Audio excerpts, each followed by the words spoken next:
Bom dia, boa tarde, boa noite a todos. Bem-vindos ao quinto dia da reunião anual da Saúde Planetária no ano de 2021, co-sediada pela Universidade de São Paulo e pela Aliança da Saúde Planetária. Eu sou a Ana Paula Mangalhães, da Universidade de São Paulo, aqui no Brasil. É uma grande satisfação tê-los todos, todas aqui conosco na nossa quarta reunião anual. É a primeira reunião virtual, primeiro festival. Estamos empolgados, temos quase 5.000 participantes que se inscreveram aqui na conferência de 129 diferentes países. É um evento de saúde planetária verdadeiro. Tivemos 4 dias de conversas incríveis, aprendizados. Falamos sobre a área de empresas, ouvimos pesquisadores, organizações, profissionais da saúde planetária de várias disciplinas e também do mundo inteiro. As nossas discussões até agora abordaram os valores fundamentais para a saúde planetária, conhecimento, educação e financiamento. Também abordamos novos modelos econômicos e como os governos e as instituições podem ampliar a escala para abordar as mudanças que são tão urgentes para atingir a saúde planetária. Essa conversa oferece um excelente pano de fundo para as discussões de hoje sobre os movimentos sociais, a mudança social. Iremos aprender também a respeito das últimas abordagens de pesquisa da saúde planetária em todas as sessões do dia hoje. Um lembrete aqui para vocês. Todas as sessões do programa serão gravadas e estarão disponíveis no nosso canal do YouTube. O Bruno Albertini, antes de ele apresentar o próximo painel, gostaria de informar a todos e a todos de um programa que foi lançado, bastante estimulante. A Associação Individual para a PHA está agora aberta. As pessoas físicas com mais de 13 anos de idade estão convidados a fazer parte da nossa aliança planetária. Nós temos, então, a comunidade online e temos plataformas de networking, por exemplo, a Hilo. A sua voz também tem que fazer parte da Declaração de São Paulo, que é uma consulta pública a respeito de saúde planetária. A Declaração de São Paulo será o primeiro documento do seu tipo para a comunidade de saúde planetária, destacando as conexões que são necessárias e ações que são necessárias para atingir a grande transição. Você pode saber mais a respeito da associação, da Hilo, a respeito da Declaração de São Paulo, no hall de exposições que temos aqui no evento virtual. E lá você pode visitar os estandes da Hilo, por exemplo, e da PHA. Era isso que eu tinha para abertura. Agora, professor Bruno, com você. Obrigada, Ana Paula. Bom dia a todos, a todos. Eu sou Bruno Albertini, da Universidade de São Paulo. Eu gostaria de rapidamente introduzir a Nicole de Paula, a nossa moderadora, que vai nos levar nessa conversa. Ela é uma consultora para a sustentabilidade, para o estudo de estudos de sustentabilidade avançada na Alemanha, membro fundador da Aliança de Saúde Planetária aqui no Brasil, e ela também é fundadora de Women's Leaders para a Saúde Planetária. A Nicole vem conectando os legisladores e pesquisadores para criar um entendimento público de questões chaves com relação à sustentabilidade, meio ambiente e saúde pública. Bem-vinda, Nicole. Por favor, o painel é seu. Muito obrigada, Bruno. Bem-vindos todos. É bom estar com todos aqui. Os panelistas podem abrir as câmeras, aparecer, é sempre bom vê-los todos. Hoje é o dia 5 dessa reunião tão energizada. Foi uma semana longa de saúde planetária, mas eu tenho certeza que todo mundo estabeleceu novas conexões e se preparou para a ação depois dessa semana acabar, lógico. Vamos falar sobre os movimentos sociais, a mudança social, e é uma honra estar aqui com os palestrantes inspiradores para discutir como a sociedade civil pode e irá assumir a liderança para promover a saúde planetária. Rapidamente vou apresentar as palestrantes de hoje. Vou começar com a Wandira Matai. Ela é vice-presidente, diretora regional para a África no WRI. Ela foi co-presidente do Instituto no Conselho de Restauração do WRI e conselheira sênior para a Iniciativa de Restauração Global.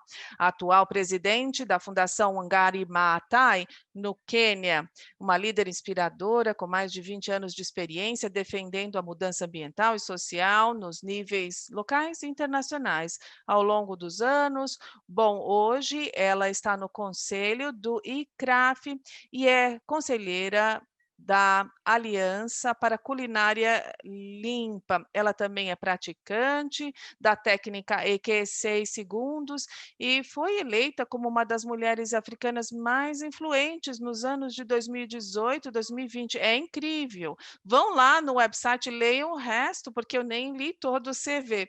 Bem-vindo, Andira. Agora eu vou apresentar também a Pamela Carvalho conosco. Ela é uma educadora, historiadora, gerente, ativista, pesquisadora a respeito aí do gênero e também trabalha com populações de favela. Recebeu uma concessão da Universidade do Rio de Janeiro e também recebeu uma bolsa para analisar o projeto pós-evolucional. Faz parte do grupo de pesquisa chamado Intelectuais Negras, coordenadora da área de arte, identidade e acesso na Redes de Maré.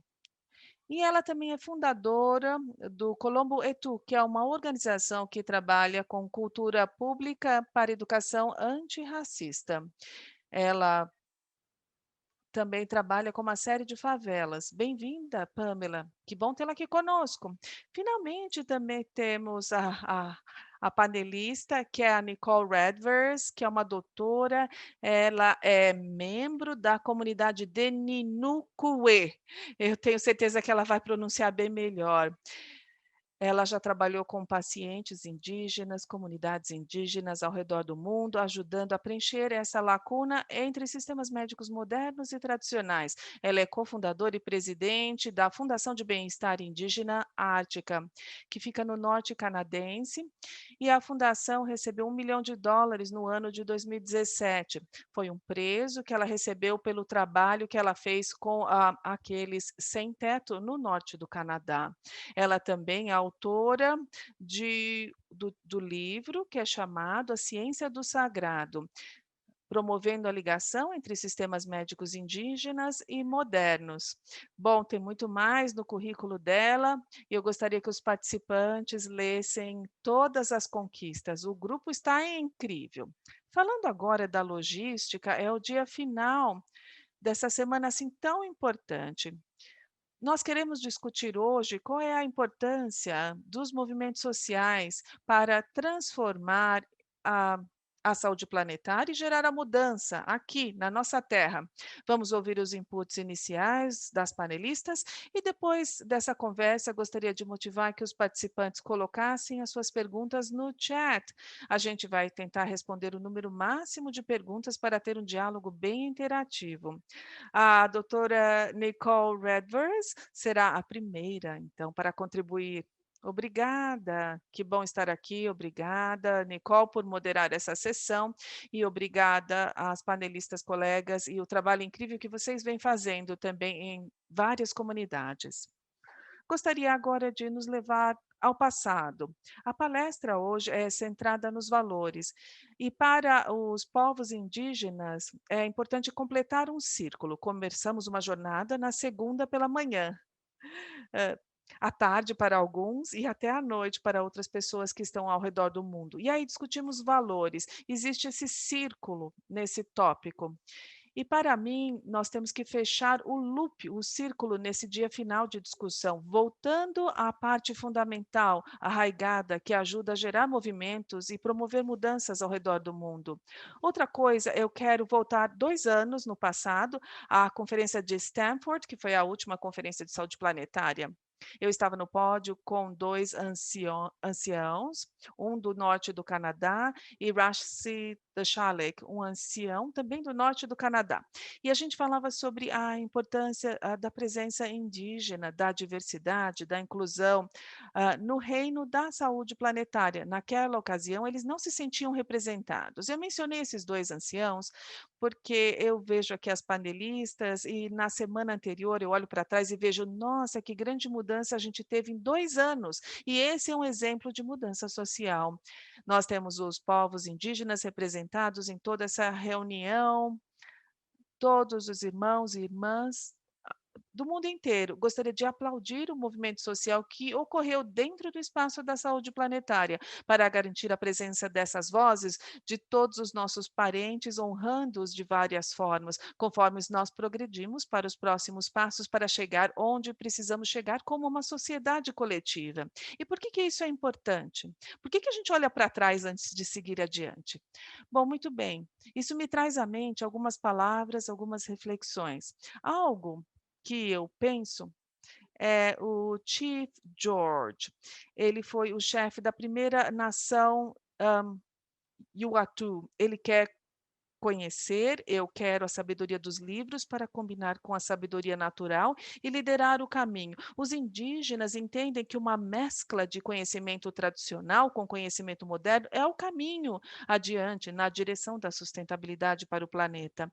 Infelizmente, no espírito da hegemonia que vem prevalecendo na pesquisa ocidental com suas políticas, a democracia do conhecimento não prevaleceu.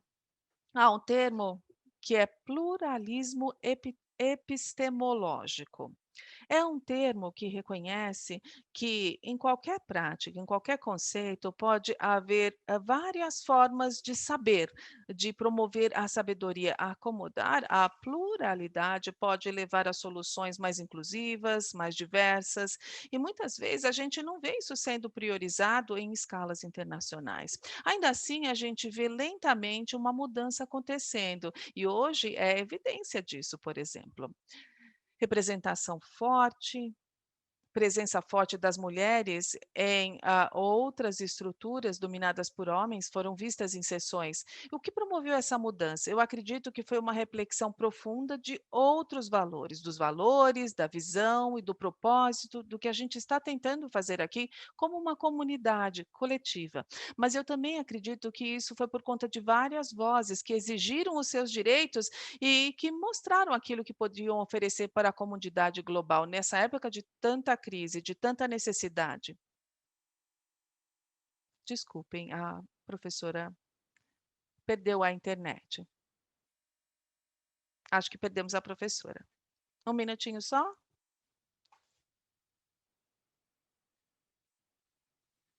Bom, temos aqui os eventos ao vivo e essa é a parte divertida da coisa, né, dos eventos virtuais. Ontem também nós perdemos um palestrante. Vamos ver se ela consegue se reconectar. Desculpe interromper, mas podemos seguir com a Pamela, talvez, se a Pamela estiver preparada. Pamela, ela falará português. Vocês podem mudar o canal da interpretação. Então, Pamela, bem-vinda. Você tem a palavra. Muito obrigada, a Nicole. Obrigada a todos e todas que estão nos assistindo. Eu vou tentar falar pausadamente para facilitar a tradução e a compreensão de todos e todas. Meu nome é Pamela Carvalho, eu moro no Rio de Janeiro, no Brasil, e sou coordenadora em uma organização da sociedade civil chamada Redes de Desenvolvimento da Maré. Então, como o nosso tempo é curto, eu vou tentar falar um pouco do papel da Redes enquanto sociedade civil organizada que teve um papel fundamental no contexto de pandemia no Brasil, no Rio de Janeiro, né? fazendo um paralelo com o contexto da saúde e o contexto político também no Brasil, entendendo que estamos aqui com pessoas de vários países, e que se eu falar só da Redes da Maré e do Rio de Janeiro, algumas pessoas podem ficar sem entender. Então, vou rapidamente retomar um pouco a conjuntura política e social e no campo da saúde também, com relação ao Brasil como um todo. O Brasil, como imagino que vocês saibam, né, é um país que fica na América do Sul e que tem dimensões continentais. O Brasil é um país enorme, com mais de 200 milhões de moradores, né, de população. O nosso país tem uma série de diferenças, né? A gente tem uma diversidade muito grande.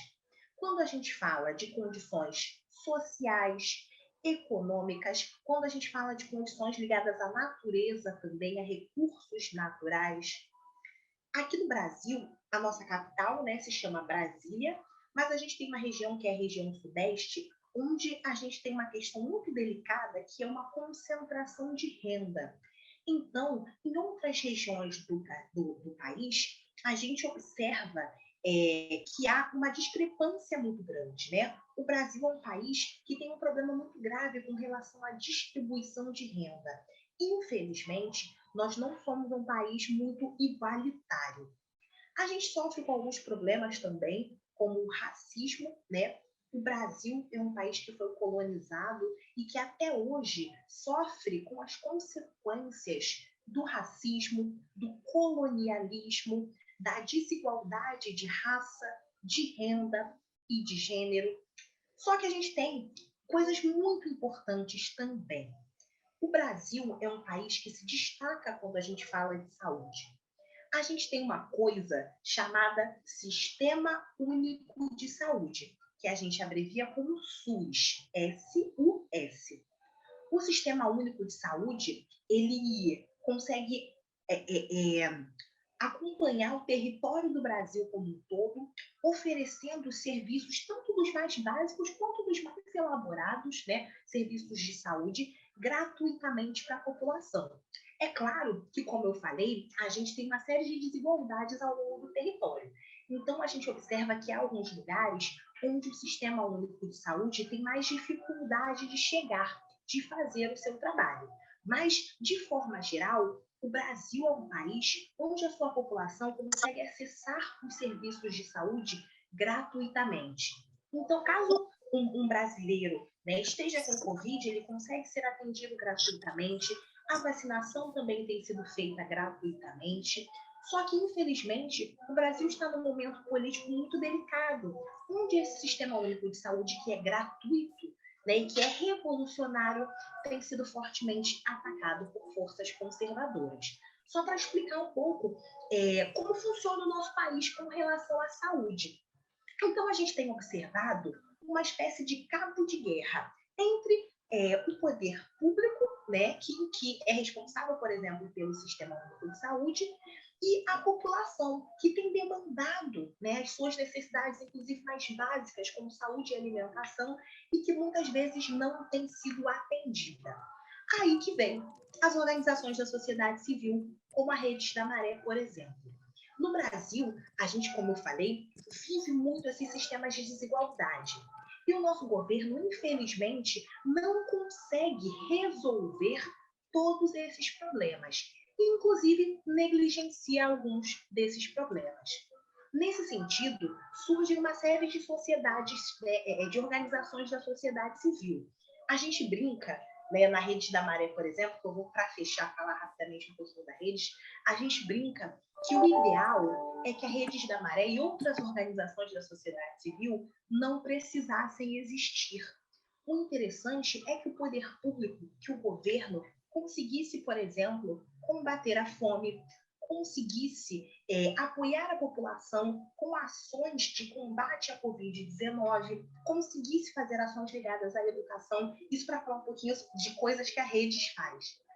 O ideal é que isso acontecesse. Só que, como não acontece, a sociedade civil, a população se organiza e cria uma série de organizações da sociedade civil, ONGs, associações, como a Redes da Maré. E aí, para fechar, a Redes da Maré é uma organização da sociedade civil que surge aqui no Rio de Janeiro em um contexto muito específico. O Rio de Janeiro é uma cidade, né, que internacionalmente é bastante conhecida e que tem uma geografia e uma sociologia muito interessante. O Rio de Janeiro tem uma série de favelas, né, que são, né, se a gente for falar de uma forma geral, são ocupações que geralmente não foram planejadas, né, pelo governo. Né? Muitas vezes são pessoas que foram removidas de outros territórios e que precisam encontrar um lugar para morar. Hoje as favelas estão muito organizadas, né? Mas se a gente for falar da origem, né, inclusive a primeira favela aqui do Rio de Janeiro, né, fica no centro da cidade do Rio de Janeiro, ela foi criada a partir de egressos de uma guerra que a gente teve aqui, né, que era a Guerra de Canudos. Então, esses militares, né, receberam a promessa do governo de ter um lugar para morar. O governo não cumpriu com essa promessa e eles foram morar num morro, né, que é um morro conhecido hoje em dia como Morro da Providência, no centro da cidade do Rio de Janeiro. Então, o Rio de Janeiro tem essa série de favelas e que, infelizmente, são negligenciadas pelo poder público. Então, a gente observa, por exemplo, eu estou aqui feliz porque minha internet ainda não caiu, porque nas favelas do Brasil, a internet não funciona plenamente. Hoje em dia, a gente ainda tem problemas com saneamento básico, esgoto, água encanada, transporte, por exemplo. Eu, para vir para minha casa, eu desço numa avenida que chama Avenida Brasil, que fica aqui próximo. Não passa ônibus perto da minha casa, nas ruas no entorno da minha casa. Eu tenho que descer na avenida e vir andando. A gente não tem transporte público, ônibus, trem, metrô, circulando dentro das favelas. Então, a gente observa que é uma negligência muito grande. E com o contexto do Covid-19, a gente observou também aqui no Brasil, né, a primeira pessoa a morrer foi uma mulher empregada doméstica, que contraiu a Covid-19 dos seus patrões. Então, essa questão de renda, de classe e de raça é muito latente, né? Então, a gente observa que era muito importante ter políticas específicas para apoiar as populações de favela na pandemia. A gente tem observado também, temos dados sobre isso, que a fome tem se agravado muito no Brasil, especialmente nas favelas, periferias e bairros empobrecidos, e o governo, infelizmente, não consegue dar o suporte necessário para essas populações. Assim, as organizações da sociedade civil, eu digo, que tomaram, né, como diz o título do nosso painel, a liderança no sentido de reduzir os impactos da Covid-19 no Brasil, especialmente nos territórios mais empobrecidos. Então, por exemplo, a Redes da Maré, nós oferecemos testes de Covid-19 gratuitamente, porque aqui no Brasil, né, a gente tem uma política de segurança pública muito violenta, né, que entra nas favelas dando tiros. A gente observa operações policiais que no final do dia culminam com uma série de pessoas mortas, né? Infelizmente, a violência da polícia no Brasil e no Rio de Janeiro é muito grande. Por conta disso, a gente tem o hábito de dizer que muitas vezes nós somos tratados como números, como apenas uma estatística, né? Só que com a pandemia, a gente começou a nem ser tratado como número, nem número a gente era, porque a gente não conseguia acessar os testes, então a gente nem aparecia nas estatísticas de Covid-19. Então, a Redes perseguiu muito esse objetivo de ter testes gratuitamente para a população da Maré. Uma outra ação muito importante é ligada à educação, né? Porque a gente observa que as crianças e jovens da Maré não têm conseguido acessar as plataformas virtuais de educação. E uma outra questão que é muito importante é da segurança alimentar, no sentido do agravamento da fome. Então, a gente tem ações ligadas também à distribuição de cestas básicas, de refeições diárias, para, de alguma forma, tentar combater a fome também, que tem se agravado muito no Rio de Janeiro, na Maré e no Brasil. Então, para não me alongar muito, queria só falar muito rapidamente sobre isso, desse contexto do Brasil, né, que é um país maravilhoso, de dimensões continentais, mas que tem vivido esse dilema, né, entre ações essenciais e gratuitas como o Sistema Único de Saúde e forças conservadoras que têm atacado a nossa população.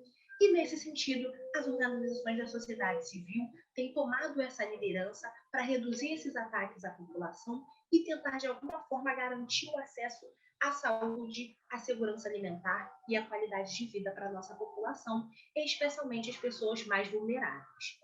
É isso. Muito obrigada. Thank you so much, Pamela, for bringing this Obrigada, Pamela, por trazer essa dimensão tão real. No caso do Brasil, a gente está muito na mídia hoje em dia por motivos ruins, a gente é visto como uma ameaça global. Então, ter o seu relato, a sua experiência contando isso para a gente é muito importante, porque nunca vamos chegar à saúde planetária sem lidar com a desigualdade, sem resolver a desigualdade. Falta a Nicole também dizendo que ela estava muito feliz no início em como a gente conseguiu avançar. Então, o campo como um todo está evoluindo, a diversidade, incluindo o sul global, dimensões sociais que a gente está trazendo com a epidemia, com a pandemia, tudo fica muito mais evidente. Então, Nicole, a gente perdeu você um pouco atrás. Você queria concluir, antes da gente passar para o Andira? Gostaria de concluir sua fala? Sim, peço desculpas. No norte, no sul do Canadá, a gente até tem problemas com a internet. Aqui a gente nem tem esse problema, então eu peço desculpas. Estou roteando pelo telefone. Peço desculpas. Então, só vou concluir, eu estava mencionando uma citação que falava dos ensinamentos que eu recebi, basicamente dizendo que há um propósito na saúde, mas também há um propósito na doença, no estado disfuncional. Eu sempre penso no câncer, por exemplo, que é uma doença de um processo. Muitas pessoas estão familiarizadas com o câncer, né? O câncer vem de células do corpo que se autodesregulam. Literalmente, a gente tem se perpetuado e evoluído a partir de processos ancestrais a nível celular, que se reproduzem no seu estágio original. Então, me sempre pergunto se essas células cancerosas, tentando voltar ao seu estado primordial, original, tem aí um significado simbólico. A sociedade, como uma sociedade em progresso, também tenta voltar aos seus estados ancestrais a nível planetar. Quando não havia nem seres humanos aqui, a gente tem literalmente, estamos nos autodestruindo com doenças que estão finalmente destruindo a nós mesmos e a várias formas de vidas no planeta.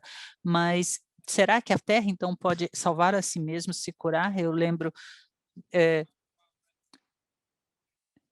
que na tribo na Austrália, uma anciã que dizia que a mãe terra sofre com as vibrações da família humana. Vimos no início dessa semana a Dr. Robin Wall Kilmer, que nos falou, então, de uma realidade fundamental e básica, de que nós somos natureza, nós somos parte da natureza, e as primeiras leis dos indígenas nos falam uma planta sobre como combater o câncer, falando das nossas tradições da terra, baseando como base dos nossos movimentos sociais. Todos esses ensinamentos são baseados em valores fundamentais que precisam ser respeitados e olhados com humildade. Então, como transformar essas leis e ensinamentos como uma base de movimentos, então, e elementos da nossa discussão aqui hoje?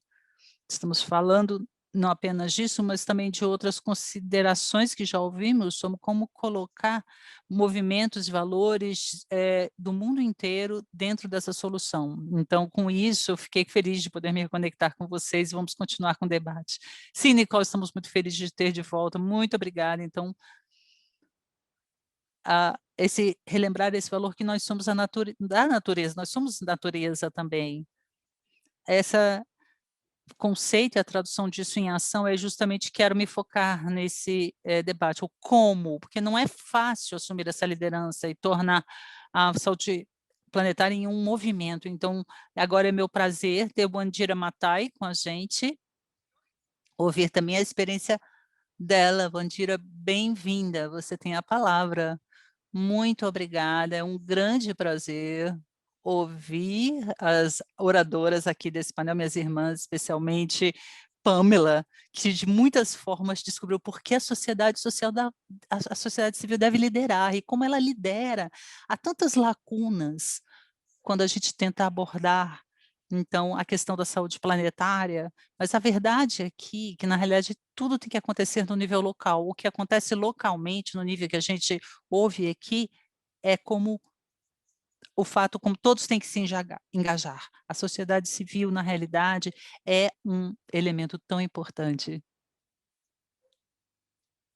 Não E aí ela volta falando da avó dela. Então, eu sempre lembro do fato que ela e outros como ela viviam muito ligados à terra, e quando nós consideramos o fato que 70%, 80% de todo o alimento consumido em países não industrializados é produzido por agricultores familiares, 70% dos agricultores familiares são mulheres. Então vamos considerar o fato que as mulheres, essencialmente, são aquelas que mantêm a cesta básica. O setor mais vulnerável, mesmo com o Covid, alguns dos choques que a gente tem desse setor, afetam a nossa cadeia alimentar. O motivo pelo qual eu estou falando isso é porque todo o sistema alimentar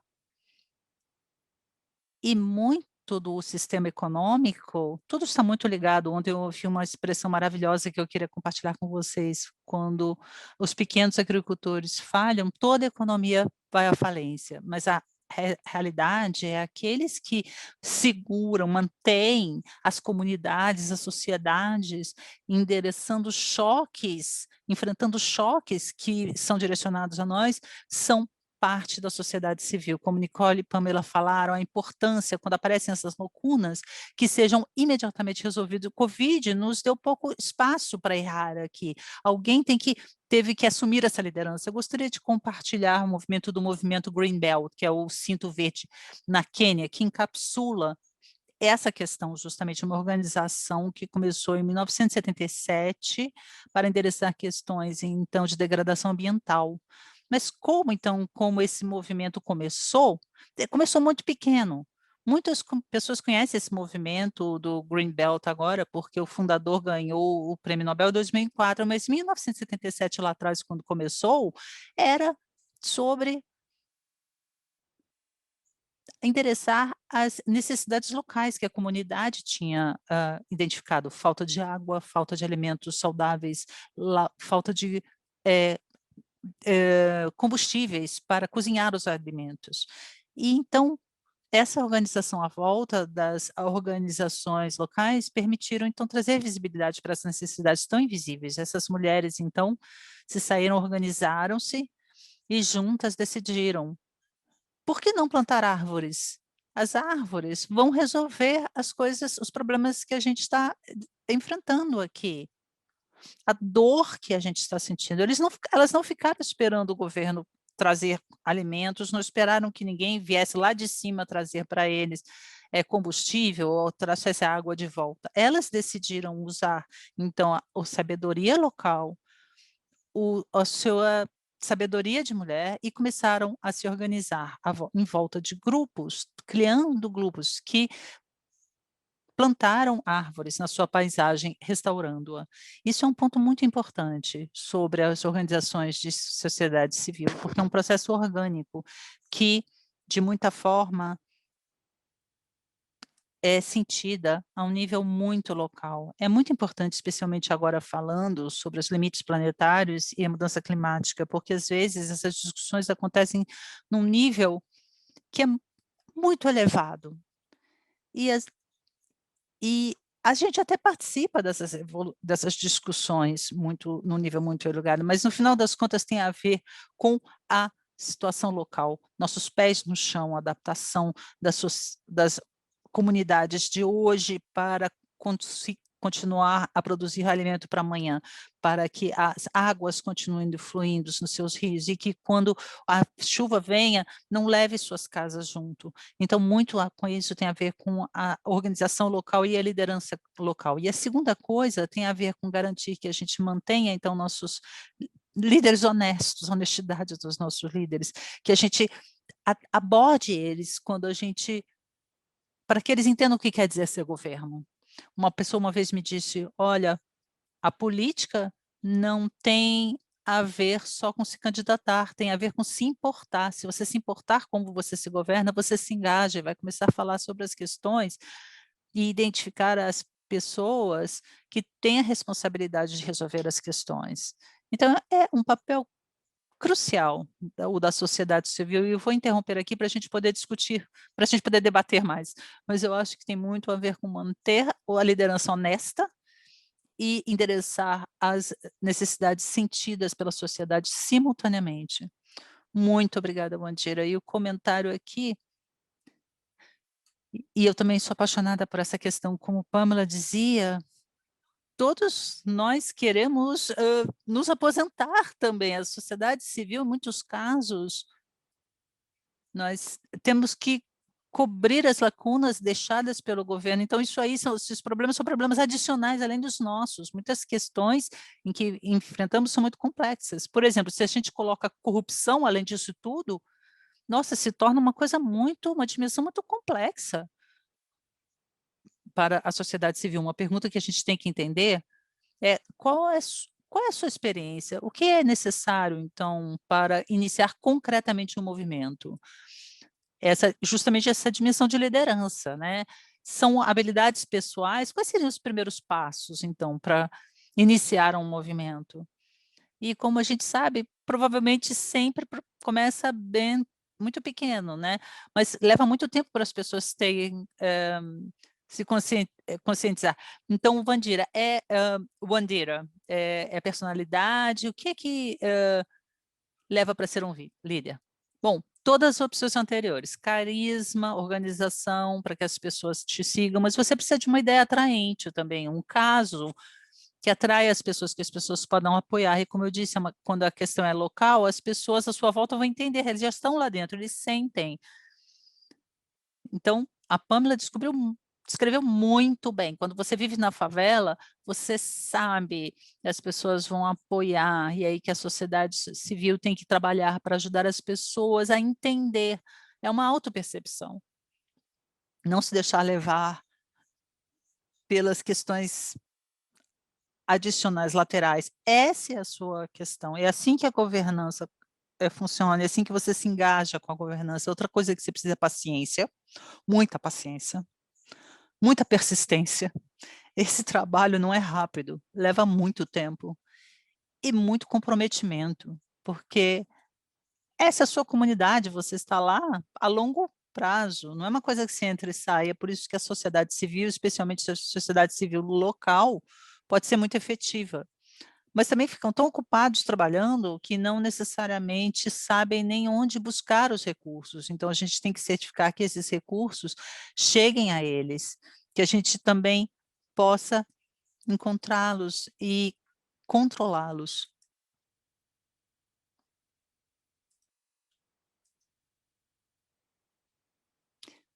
Também é muito importante que essas estruturas, então, entendam que as pessoas que fazem um trabalho real nem sempre estarão divisas. Então, requer paciência, comprometimento, persistência e definitivamente muita coragem.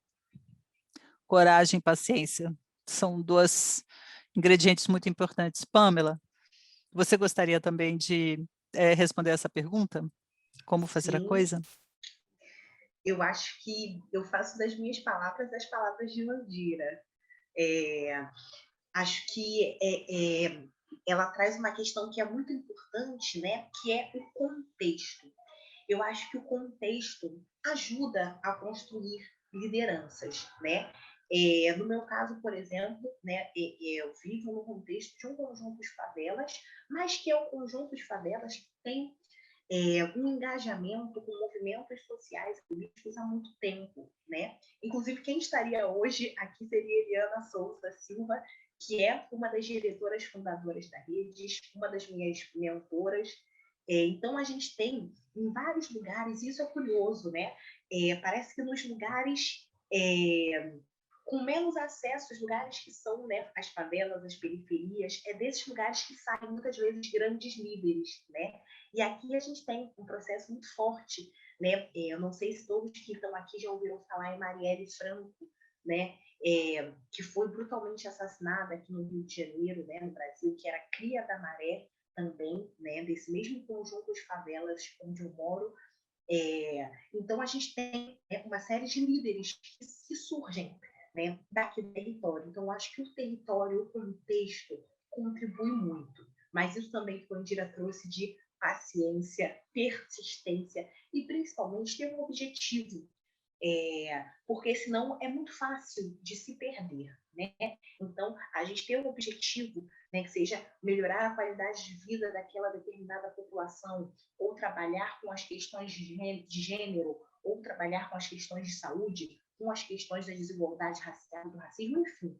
É importante termos um objetivo bem desenhado para que a gente consiga estabelecer metas, pensar parcerias, porque, infelizmente, a gente vive num contexto político que é muito arriscado, inclusive para lideranças, né? A gente observa que as lideranças, principalmente as lideranças com tendências um pouco mais à esquerda ou tendências de apoiar as populações mais vulneráveis, acabam que são atacadas e muitas vezes, inclusive, assassinadas. Então, é muito importante a gente ter objetivos desenhados e buscar ter sempre redes de apoio.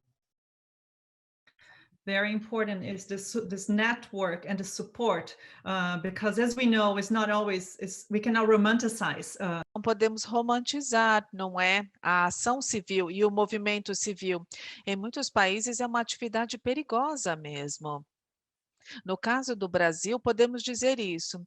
Nicole, gostaria de contribuir para isso também. Há tensões entre a liderança pessoal e há perigos envolvidos, que às vezes enfrentamos. Com certeza. A sobrevivência da cultura organizacional que representa muitos povos indígenas no mundo também. Recentemente notou-se que só na América Latina há 56 assassinatos, 11 desaparecimentos e ataques a defensores do movimento ambiental. Então, a inclusão social é um privilégio em vários países. Temos que nos lembrar da nossa responsabilidade, onde podemos defender e expressar as vozes. E esse é o caso em alguns países desenvolvidos. O protesto do pipeline, que vocês devem ter ouvido falar, que ainda continua. E também os defensores da terra que tiveram que se expressar, e eles se expuseram a bombas, a ataques, simplesmente porque estavam defendendo ali o direito daquela terra, que era algo importante para a sua comunidade, que era o direito da mãe terra. E também há o direito das pessoas, direitos humanos e direitos animais e direitos da natureza, da mãe terra.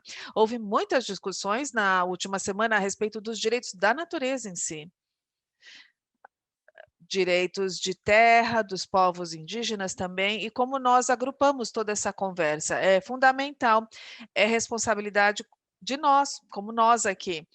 Mesmo nós, provenientes dessas comunidades, nós temos que garantir o máximo possível que a gente lute pelas pessoas, pelos povos que estão ali na linha de frente. Eles estão lá, se expondo, colocando a sua vida em risco em muitos casos, e não podemos esquecer da responsabilidade que nós temos e da coragem que esses defensores da terra têm de ter no mundo inteiro. Eles vão a locais e eles sabem que estão se colocando em risco para defender a mãe natureza e o nosso ambiente. E isso exige muita coragem. E, mais importantemente, eles merecem a ação, que a gente exerça a ação para que apoie os seus movimentos também. Sim, Nicole, muito importante. Os movimentos sociais são um privilégio, sim, em muitas áreas do mundo, e a gente tem que sublinhar isso. Veja o que está acontecendo em Mianmar, e o nível de violência que hoje testemunhamos em Mianmar não está mais na mídia, como estava há algumas semanas, e a gente se esquece disso. Essas questões são muito locais, eu sei, e não estamos conectados com as lutas. E a gente acaba esquecendo dessa perspectiva. Eu tenho mais perguntas aqui e eu vejo perguntas da plateia. Vou passar para as perguntas da plateia. Temos uma aqui. Como podemos ter um caminho onde vários caminhos se unam de maneira sustentável? Essa é a pergunta de $1 bilhão. Qual é a relação entre movimento social, objetivos do desenvolvimento sustentável e projetos locais? Não sei se alguém gostaria de falar sobre a descolonização dos movimentos sociais. Como descolonizamos a saúde planetária também, tem essa questão da descolonização. Quem gostaria de falar sobre isso? Olha, eu li essa pergunta e a primeira coisa que veio à mente é: se a gente não fosse tão ambicioso, egoísta e apático sobre as coisas, a gente se sairia bem, né? Mahatma Gandhi disse: bom, às vezes é suficiente para a necessidade de todos, mas não é suficiente para a ambição de todos. Os sistemas capitalistas evoluíram, mas são muito exclusivos. Há uma crescente desigualdade que gera tanta dor, sofrimento e prejuízo também hoje em dia. E essa é uma reflexão desse pensamento. De várias formas, a gente cruzou certas fronteiras e agora estamos começando a testemunhar os impactos devastadores da crescente desigualdade, da insegurança que também vem se expandindo no mundo inteiro. E a gente está vendo o que está acontecendo ao redor do mundo quando a desigualdade acontece. Gostaria de mencionar também o fato de que, em muitos casos, e especialmente na discussão da mudança climática, nós estamos discutindo como resetar, como recomeçar. De várias formas, a Covid-19 é uma reflexão desses excessos que nós cometemos. Superamos as fronteiras e estamos agora começando a ver os problemas numa escala que a gente nem nunca imaginou que poderia ser possível. Estaríamos em casa, trancados por 1 ano e meio, quem imaginaria isso, tentando equilibrar escola, trabalho, saúde mental e, ao mesmo tempo, fazer o que a gente precisa fazer. E boa parte disso é função desse reset, desse recomeçar, desse reiniciar. E nós temos que promover isso. Isso tem que ser reequilibrado. Não temos opção. A alternativa não é aceitável. Na minha mente, eu penso sobre a resiliência, o caminho do crescimento, conforme a gente reseta, reinicia. Há muito dinheiro na comunidade, 17 trilhões de dólares vão entrar em economias globais para reconstruir, para recomeçar. E a gente tem que recomeçar a reconstruir de forma que seja mais inclusiva, não é? Nós temos que investir em infraestrutura que seja mais inclusiva. É inaceitável que alguém não tenha acesso à água potável, água consumível. É inaceitável que as pessoas não tenham acesso a meios de transporte, que não seja apenas o trânsito veicular. Tudo isso trata de inclusão, de construir sociedades que são mais sensíveis, que são mais igualitárias e, com certeza, ter a liderança que se importa. Se você não tem uma liderança que se importa, aí sim temos problemas. Com certeza é a minha perspectiva a respeito desse assunto. Muito importante, porque eu estou ouvindo de você é que há 2 pontos importantes. A prevenção é uma abordagem superior do que a gente tem. Esses trilhões que estão sendo jogados aí pela janela para resolver o que já não vinha funcionando, não é? E também essa questão da saúde mental que você trouxe, essa dimensão da saúde mental. É sobrepujante fazer esse trabalho e a gente tem que se preparar para as nossas comunidades também. Tem outra pergunta para você, Nicole. Um histórico profundo de mudança social, a questão da violência, especialmente em termos de justiça social. Nicole, você escreveu um artigo a respeito do papel da violência na saúde planetária. Como podemos navegar nessa grande transição? Há os sistemas de dominação, são sistemas escusos, a gente falou sobre isso, e eu gostaria de discutir os movimentos ambientais e sociais. Ontem conversamos porque estamos em vários pontos de virada. Geralmente a gente se foca nos pontos ambientais, mas há pontos de virada sociais que são importantes e têm que ser abordados. E a gente vê essa transformação na nossa própria comunidade na direção de se tornar mais diverso. Como você responde, então, a essas tensões? Acho que a Pamela também pode falar. No Brasil também a gente vive essas tensões, que é um problema muito forte, ligado ao racismo também. As palavras da colega, ele disse: olha, para chegar à igualdade da medicina, a gente tem que caminhar o caminho da verdade. Para ter uma igualdade verdadeira, temos que caminhar o caminho da verdade. Isso se conecta aos outros pontos. Essa ideia da descolonização, o que isso significa para os povos indígenas, mas também para os movimentos de reconciliação que ocorrem em muitos países ao redor do mundo. E o que isso de fato significa? O que significa para as sociedades passar por esse processo de reconciliação? Muitas vezes eu fico pensando, qual é a responsabilidade para a autorrevolução? Descolonização é uma ação, não é um estado, é uma ação contínua, ininterrupta, para restabelecer formas originais de pensar, de ser, de se relacionar como uma sociedade coletiva. E eu acho que a gente complica as coisas muito às vezes. Os anciãos sempre dizem: olha, é muito simples. Quando a gente fala de raça, de etnicidade, quando a gente fala de gênero, quando a gente fala de todas essas coisas, tudo que eles dizem é: Nicole, compartilhe com seu povo. Ajudem-se, amem-se o máximo possível. Respeitem-se, respeitem os anciãos e aqueles que estão no seu entorno. Seja respeitoso, seja educado, não fira ninguém com o seu poder. Esses são os ensinamentos, as leis básicas, as regras fundamentais que definem as nossas sociedades. Então, às vezes, temos que voltar à simplicidade, pontos simples, né? Ajudem-se, é simples assim.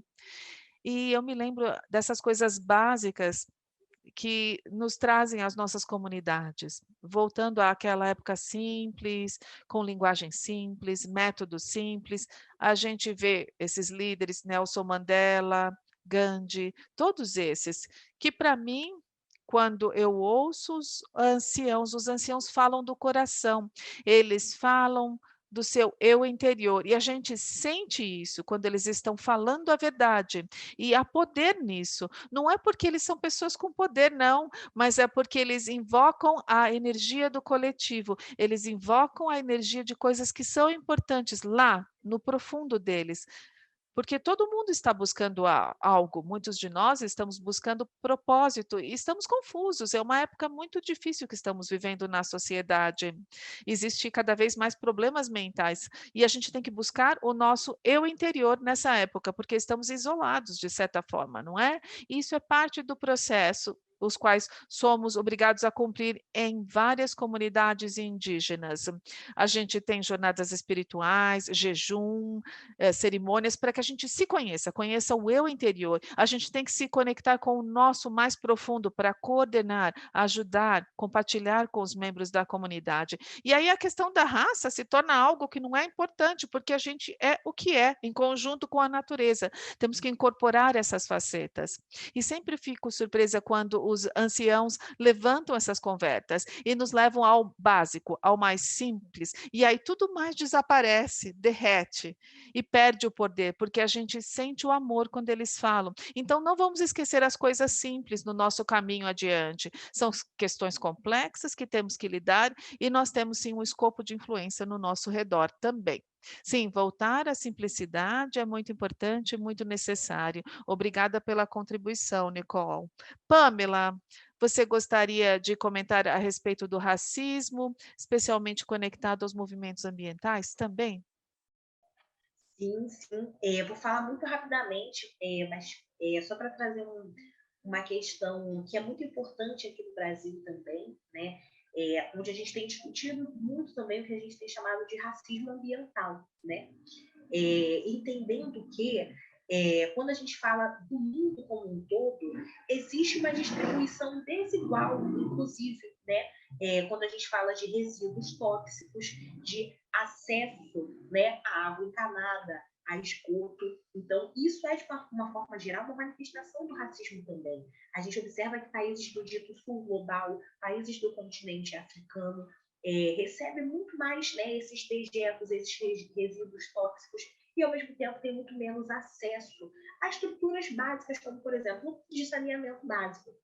Uma outra questão, quando a gente olha também para um espaço mais micro, né, é que aqui no Brasil, por exemplo, o Rio de Janeiro, né, é uma cidade que tem uma desigualdade muito grande e que se reflete, por exemplo, quando a gente tem o verão, né? A gente tem o que a gente chama de chuvas de verão, que são chuvas muito fortes, e a gente observa uma série de alagamentos, deslizamentos de terra, muitas pessoas ficando desabrigadas, ficando sem casa, e isso acontece todos os anos.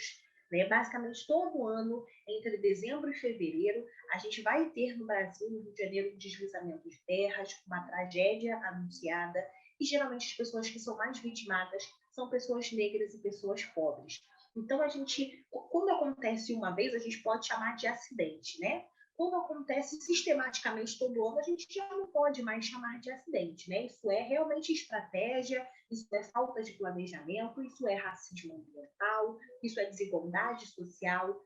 Então, a gente tem observado, né, e algumas pessoas do campo da saúde, né, do campo da biologia, do campo da justiça social também, da justiça ambiental, têm se dedicado a estudar muito, né, e fazer uma série de movimentações nesse sentido, observando que alguns processos que a gente naturaliza, né, mais um desabamento, né, não é mais um desabamento, né, é fruto de um histórico de falta de política pública voltada para as populações negras e populações mais pobres, e que se reflete nessa série de, né, do que são chamados de desastres ambientais, né? E infelizmente a gente observa também que esses resultados acabam sendo utilizados também para culpabilizar essas próprias populações. Podemos falar também, inclusive, sobre a pandemia de Covid-19, que foi também, né, as primeiras notícias que a gente recebeu tinham um viés racista muito grande, né, contra populações de origem oriental. Inclusive, o conceito, né, de orientalismo é um conceito também que é um pouco, né, que parte, né, é o Ocidente dizendo o que é o Oriente, né? Mas isso foi também, né, aqui no Brasil, uma coisa terrível, né? Uma manifestação muito forte também de racismo. E a gente observa até hoje também, né, recentemente saiu uma notícia, né, de uma celebridade, né, brasileira dizendo que, poxa, toda a minha família pegou o Covid-19 porque a nossa empregada vinha para cá e depois voltava para casa, não ficava com a gente aqui o tempo todo, e ela trouxe a Covid-19 para a gente. Então, a pandemia também tem sido uma forma de escancarar essas relações raciais que são extremamente desiguais, que são frutos desse nosso histórico, né, de racismo e de falta de políticas públicas para as populações negras e pobres. Exactly. Pamela, you're bringing all the systemic issues that we have been discussing throughout the whole week. And we see how, specifically in the times of the pandemic, how evident they become. Da pandemia, tudo isso se tornou muito evidente. Gostaria de ouvir também a perspectiva de todas vocês. Vou combinar com perguntas, porque estamos recebendo perguntas da plateia que são interessantes. Obrigado pelas perguntas e palestras inspiradoras. Como manter e continuar a explorar o cultivo sustentável na África, porque todo mundo quer se mudar para áreas urbanizadas. Como se conectar com a terra para que isso seja legal para reduzir a fome na África, promover o sistema de cultivo sustentável? E como a gente motiva isso nas crianças? O homem vai estar defendendo, né, o empoderamento junto à terra. Temos que combinar as perguntas aqui. As mulheres, sim, elas têm responsabilidade, mas geralmente não têm autoridade. Eu acho que é uma frase muito importante que você disse, Wandira, e eu acho que é uma frase muito poderosa. Então, vou passar para você, Wandira, para compartilhar seus pensamentos.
O problema é quando você é forçado.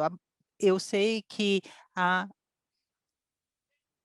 vários movimentos trabalhando, investindo bilhões de dólares para criar, então, oportunidades para jovens para entrar na cadeia de valor de agrícola para alimentos. Há, claro, a colheita, mas também há várias oportunidades pós-colheitas entre isso. Acredito muito na cadeia de valores agrícola e o sistema para produzir isso. Vamos continuar a consumir alimentos, vamos continuar a precisar de alimentos bons e saudáveis, e esses alimentos vão ter que vir de perto da gente, perto de onde vivemos. Isso significa que vamos precisar de ter muito mais produtividade da nosso sistema agrícola. Isso vai requerer cérebros, mãos, pé no chão, oportunidade para tecnologias da digitalização da agricultura, também apresenta grandes oportunidades. E acho que é importante também incentivos como em termos de política, porque a gente precisa nos preparar para essas transformações, especialmente na era digital da qual falamos.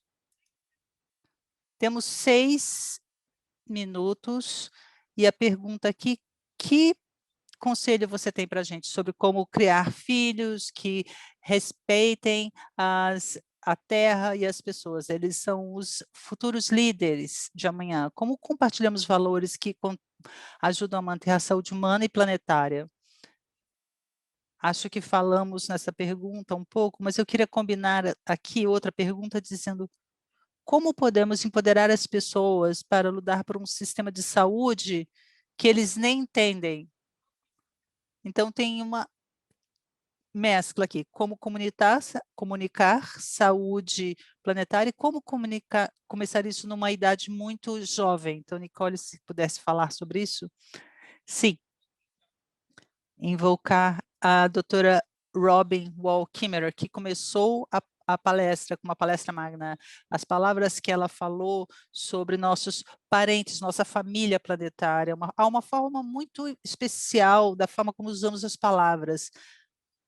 As crianças, assim que nascem, têm uma conexão muito forte com todos e com a Terra, e aí a gente ensina elas a eliminar essa conexão. A gente vive em casas que desconectam, que nos desconectam. Eu sempre pergunto para os meus filhos, cadê o sol? Cadê o sol?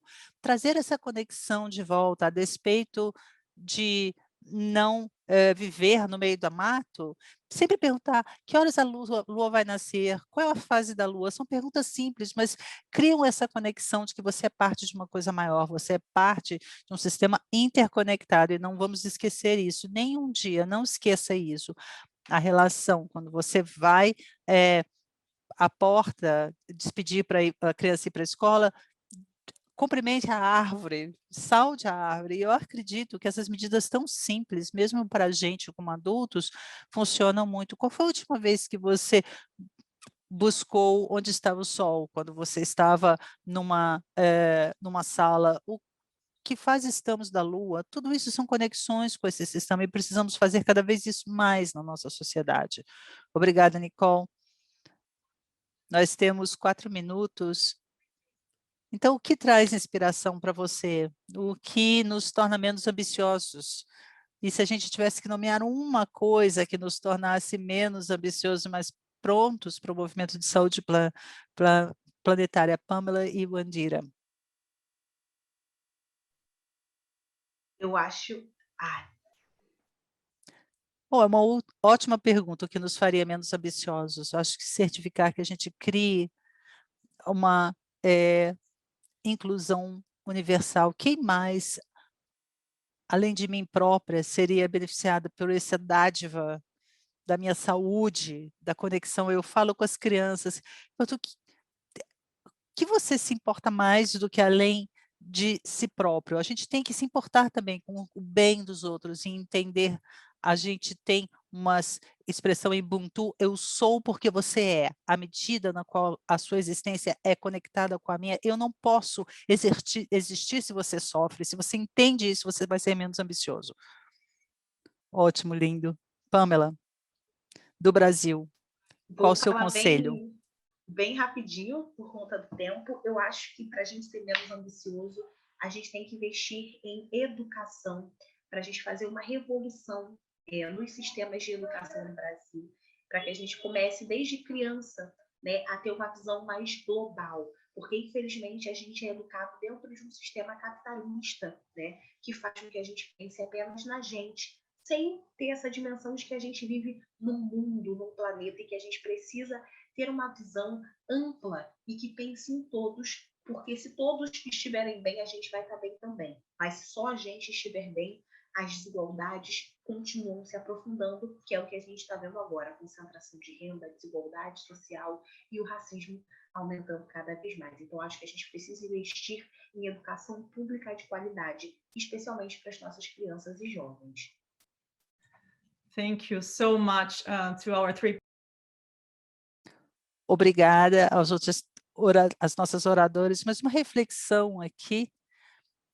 Meio ambiente, democracia e paz estão intrinsecamente conectados, então é muito importante ter essa dimensão dos movimentos sociais que trazem paz para a gente, na realidade. Então, a gente fala do poder de será que todas as mãos juntas conseguem mover montanhas? É muito inspirador ouvir as histórias e as contribuições de vocês. Leva tempo mudar uma cultura, mas precisamos começar por algum lugar. E vamos conservar o que a gente ama, e precisamos entender, quanto mais a gente souber conhecer, então muito mais será possível. Então, eu agradeço pela oportunidade da conversa de hoje e por essa semana toda de conhecimento imenso que eu também adquiri. Desejo a todos uma fantástica continuação e que todos estejam super energizados pelas palestras. Talvez não no sábado, talvez a gente precise um pouco de descanso, mas já na segunda a gente começa com as nossas ações e pés no chão. Muito obrigada por estar aqui com a gente e vamos nos ver no próximo painel já em 10 minutos. Tchau, tchau para todos.